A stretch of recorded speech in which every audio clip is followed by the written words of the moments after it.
एक कंट्री जिसे US purchase करना चाहता है, ग्रीनलैंड, जो कि एक ऑटोनोमस कंट्री है और आइलैंड है।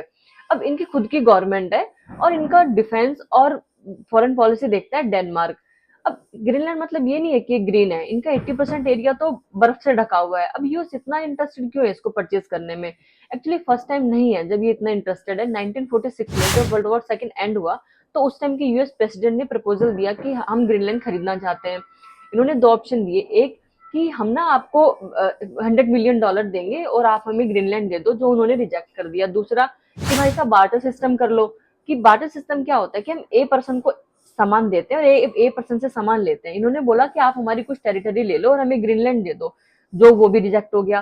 फिर बात हुई 1987 में परचेज करने की, वो रिजेक्ट हो गई। और अब बात हो रही है 2024 में। लेकिन ऐसा क्या है जो यूएस इसको परचेज करने में इतना इंटरेस्टेड है? वो है इसके स्ट्रेटेजिक लोकेशन। ये नॉर्थ आर्कटिक ओशन में सिचुएटेड है। ये बिल्कुल बीच में है, एक साइड है यूरोप और एक साइड है नॉर्थ अमेरिका। मतलब ये ऐसी जगह पे सिचुएटेड है कि अगर यूएस चाहे तो यहाँ से मिसाइल लॉन्च कर सकता है।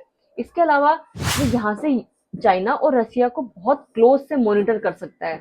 दूसरा, ग्लोबल वार्मिंग की वजह से बर्फ पिघल रही है, वाटर रिसोर्स, और बर्फ पिघलने की वजह से जो रेयर अर्थ मिनरल्स हैं वो निकल रहे हैं।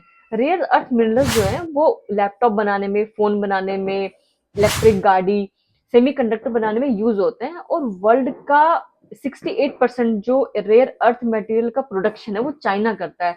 और यूएस इन सब चीजों को कंट्रोल करना चाहता है, इसलिए वो चाहता है कि वो ग्रीनलैंड को परचेज कर ले।